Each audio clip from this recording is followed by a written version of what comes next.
ಕನ್ನಡ ನಾಡು, ಇದು ಕನ್ನಡಿಗರ ನಾಡಿಮಿಡಿತ. ಬಳ್ಳಾರಿ ಜಿಲ್ಲೆಯ ಕಂಪ್ಲಿ ಪಟ್ಟಣದಲ್ಲಿ ಇಂದು ಬೆಳ್ಳಂಬೆಳಿಗ್ಗೆ ಭೀಕರ ದುರಂತವೊಂದು ಸಂಭವಿಸಿದೆ.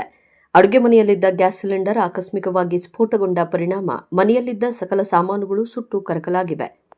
ಹೌದು, ಕಂಪ್ಲಿ ಪಟ್ಟಣದ ಹರಿಜನ ಕಾಲನಿಯ ನಿವಾಸಿ ಯಲ್ಲಪ್ಪ ಎಂಬುವವರ ಮನೆಯಲ್ಲಿ ಈ ಘಟನೆ ನಡೆದಿದೆ. ಸಿಲಿಂಡರ್ಗೆ ಬೆಂಕಿ ಹೊತ್ತಿಕೊಂಡು ನಂತರ ದೊಡ್ಡ ಮಟ್ಟದ ಸ್ಫೋಟ ಸಂಭವಿಸಿದೆ.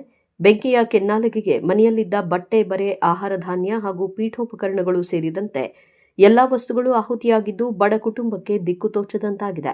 ಅದೃಷ್ಟವಶಾತ್ ಘಟನೆ ನಡೆದ ಸಮಯದಲ್ಲಿ ಮನೆಯವರೆಲ್ಲರೂ ಹೊರಗಡೆ ಇದ್ದರು ಹಾಗೂ ಅಕ್ಕಪಕ್ಕದ ಮನೆಯವರು ಸಹ ತಕ್ಷಣವೇ ಜಾಗೃತರಾದ ಕಾರಣ ಯಾವುದೇ ಪ್ರಾಣಾಪಾಯ ಸಂಭವಿಸಿಲ್ಲ.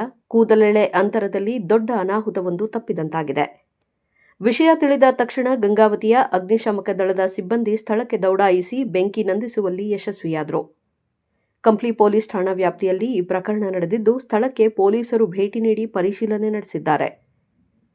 ಒಟ್ಟಿನಲ್ಲಿ ಗ್ಯಾಸ್ ಸಿಲಿಂಡರ್ ಬಳಸುವಾಗ ಎಷ್ಟು ಜಾಗರೂಕರಾಗಿರಬೇಕು ಎಂಬುದಕ್ಕೆ ಈ ಘಟನೆಯೇ ಸಾಕ್ಷಿ. ಕ್ಷಣಮಾತ್ರದ ಅಜಾಗರೂಕತೆ ಇಡೀ ಸಂಸಾರವನ್ನೇ ಬೀದಿಗೆ ತಂದು ನಿಲ್ಲಿಸಿದೆ.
ಸಮಗ್ರ ಸುದ್ದಿಗಳಿಗಾಗಿ ತಪ್ಪದೆ ನೋಡಿ ಕನ್ನಡ ನಾಡು ವಾಹಿನಿ.